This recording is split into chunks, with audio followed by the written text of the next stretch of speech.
সে একজন ইউনিফর্ম পরা অফিসার, সেটা সে প্রমাণ করছে।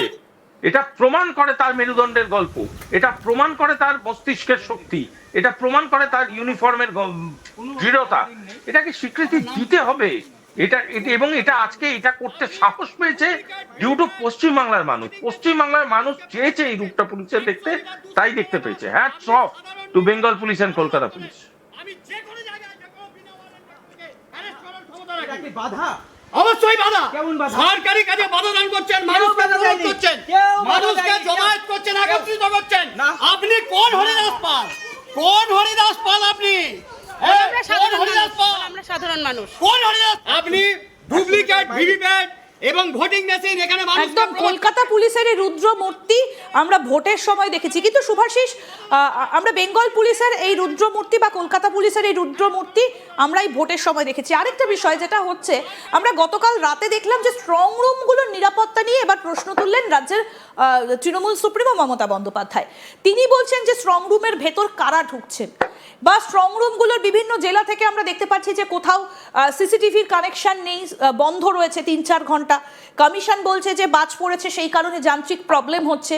আবার কোথাও বা বলা হচ্ছে যে ভেতরে কাউকে দেখা যাচ্ছে। আমরা দেখেছি যে কখনো বিজেপির তরফ থেকে অভিযোগ করা হচ্ছে, কখনো তৃণমূলের তরফ থেকে অভিযোগ করা হচ্ছে, খোদ মমতা বন্দ্যোপাধ্যায় প্রশ্ন তুলেছেন। তাহলে কি কোথাও গিয়ে স্ট্রং রুমগুলোর নিরাপত্তা দিতে একটু ঢিলেঢালা মনোভাব কি কোথাও লক্ষ্য করেছেন? নির্বাচন কমিশন কি সেগুলো নিয়ে নতুন করে ভাবছে? প্রথমেই অভিবাদন জানাতে চাই গোটা পশ্চিমবঙ্গকে। অনেকদিন বাদে মুখ্যমন্ত্রী অক্ষত অবস্থায় একটি ভোটে অংশগ্রহণ করলেন। তার মাথাতেও ব্যান্ডেজ নেই, পায়েও ব্যান্ডেজ নেই, এবং উনি অত্যন্ত সুস্থ সবল। এবার নেক্সট আসছে এজেন্ডা গুলোয়। সেটা হচ্ছে, প্রথমে উনি বললেন যে কেন্দ্র বাহিনী বিজেপির হয়ে কাজ করছে, কেন্দ্র বাহিনী বিজেপির ক্যাডার হিসাবে কাজ করছেন, যেটা কোথাও গিয়ে একটু কষ্ট লাগে শুনলে।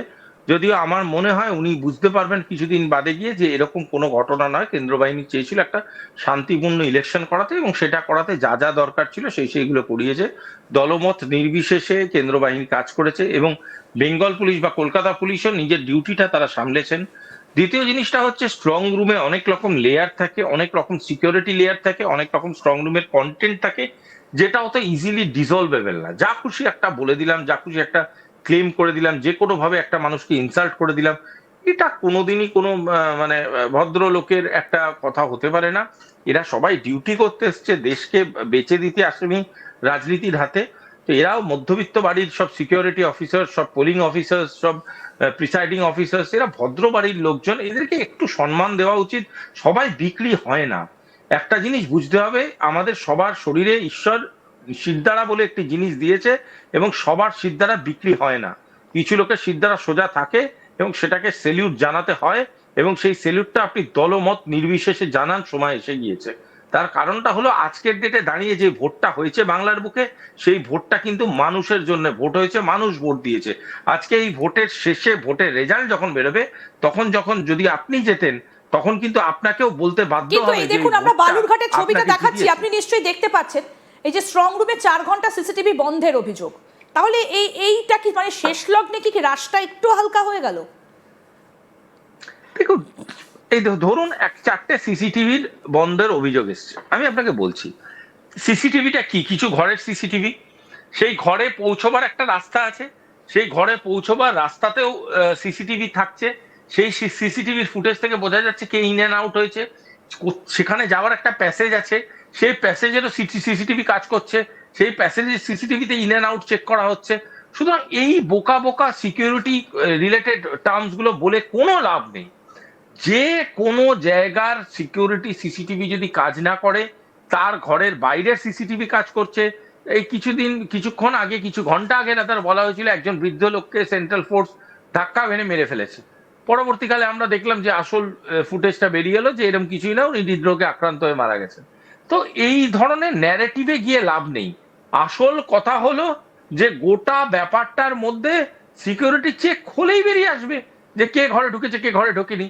হয়তো যদি কোনো ঘরের সিসিটিভি ক্যাম না কাজ করে থাকে, সেই সিসিটিভি ক্যাম কেন কাজ করছে না তার রিলেটেড অনেক ইনভেস্টিগেশন করে সেটা বার করে নেওয়া যায়। এটার জন্য এই গোটা বিষয়টার উপরে আঙুল তোলাটা কোনো বুদ্ধিমানের কাজ হতে পারে না। একদম কতগুলো ঘটনা এবং কতগুলো ছবি ভীষণভাবে প্রমাণ করছে যে এবার নির্বাচন কমিশন ঠিক কিভাবে দক্ষতার সঙ্গে পশ্চিমবঙ্গের মানুষকে ভোটমুখী করেছে। আমি এবার শুভাশিস আপনার কাছ থেকে যে বিষয়টা একটু জানতে চাইবো যে সেন্ট্রাল ফোর্স তাদের তো একটা সীমাবদ্ধতা রয়েছে, কারণ তারা তো সব সময় থাকতে পারবেন না রাজ্যে, একটা সময় পর তাদেরকে ফিরে যেতে হবে। প্রায় 2550 কোম্পানি, কেন্দ্রীয় বাহিনী, এত সংখ্যক বাহিনীকে দিয়ে ভোট করানো, একটা নির্দিষ্ট সময় রেজাল্ট বেরোনো এবং তারপরেও 1 মাস মতো এরা বঙ্গে থাকবে, তারপরে তারা আবার অন্য কাজে তারা চলে যাবে। কিন্তু সেই সময় দাঁড়িয়ে একটা রাজনৈতিক নিরাপত্তার বিষয় ওঠে মানুষের, বিশেষ করে ডায়মন্ড হারবার, দক্ষিণ 24 পরগনার যে জায়গাগুলো ভীষণভাবে স্পর্শকাতর, মালদা, মুর্শিদাবাদ, তখন তো আর নির্বাচন কমিশনের এখতিয়ারে থাকবে না, নির্বাচনী আচরণবিধি শেষ হবে। সেই জায়গাটার ভাবনা চিন্তা কি কিছু করা হচ্ছে সিকিউরিটির জন্য? কি ধরনের ভাবনা চিন্তা তখন কাজ করে? এটা গোটা রাজ্যের কাছে একটা অত্যন্ত লজ্জার বিষয়, অত্যন্ত লজ্জার বিষয় যে ধরুন এই ধরনের ভোট। আমি এই প্রশ্নটা কেন করলাম, আমি শুভাশিস আপনাকে একটু বলি এবং দর্শকদেরও বলি, কারণ ভোট পরবর্তী হিংসার খবর বারবার করে শিরোনামে উঠে আসে এবং আমরা এটা দেখেছি 2021-এর ইলেকশনের পর দেখেছি, 2023-এর পঞ্চায়েত ইলেকশনের পর দেখেছি, 2024-এর লোকসভা ভোটের পরও আমরা কিছু কিছু দেখেছি। আমি সেই কারণে এই প্রশ্নটা আপনার কাছে রাখলাম একজন সাধারণ মানুষ হিসেবে। আপনার প্রশ্ন ভীষণই ভ্যালিড। আমি একটা কথা বলতে যাচ্ছিলাম, সেটা হলো শুধুমাত্র মানে পোস্ট পোল ভায়োলেন্স না। আপনি যদি একটু চোখ কান খোলা রাখেন, বহু রাজনৈতিক দল, আমি নাম করতে চাই না, বহু রাজনৈতিক দল ফেসবুকে অলরেডি বলা শুরু করে দিয়েছে যে রেজাল্ট বেরোতে দাও, তারপরে দেখাবো মজা। পয়েন্টটা হচ্ছে এইগুলো কিন্তু can be consider as potential threats. এই পোটেনশিয়াল থ্রেটস গুলো যে দেওয়া হচ্ছে, সে মহিলাকে দিক, পুরুষকে দিক, রাজনৈতিক কর্মীদের দিক, সাধারণ ভোটারদের দিক, যাকে খুশি দিক, কিন্তু এই ধরনের যখন কথা কাউকে বলা হয়, এটা মিন করে যে কত নোংরা, কত খারাপ, কত অন্ধকার পরিবেশে আমরা বসবাস করছি। যে একটা রাজ্যে এত সিকিউরড ইলেকশন হলো, যেই জিতুক, কাল ধরুন, আমি তর্কের খাতিরে বলছি, সম্পূর্ণ তর্কের খাতিরে বলছি, ধরুন কালকে এই শাসনে যারা আছে সেই রাজনৈতিক দলই জিতে আবার পাওয়ারে ফিরল, কাকে মুখ দেখিয়ে এই কথাগুলো বলবেন যে যারা এই ধরনের সিকিউরিটির উপর আঙুল তুলেছিল সেইগুলো কতটা আনজাস্টিফাইড? ধরুন কোনো রকম চেঞ্জ এলো, সেই চেঞ্জদের কি দায়িত্ব দাঁড়ায় না যে এই লোকগুলো সবাইকে সিকিউর করা? যে ছেলেটা তৃণমূল কংগ্রেস করে, যেই ছেলেটা সিপিআইএম করে, যেই ছেলেটা বিজেপি করে, যেই ছেলেটা কংগ্রেস করে, যেই ছেলেটা আইএসএফ করে, যেই ছেলেটা জেইউ করে, প্রতিটা ছেলের বাঁচার তো অধিকার আছে এই রাজ্যে। প্রতিটা ছেলে মেয়ে কর্মীর বাঁচার তো অধিকার আছে এই রাজ্যে। তার রাজনৈতিক মতামত আপনার সাথে মিলছে না, আপনার হাতে আজকে শক্তির ডান্ডা আছে বলে সেই ডান্ডা দিয়ে আপনি তার মাথা দুফাক করে দেবেন?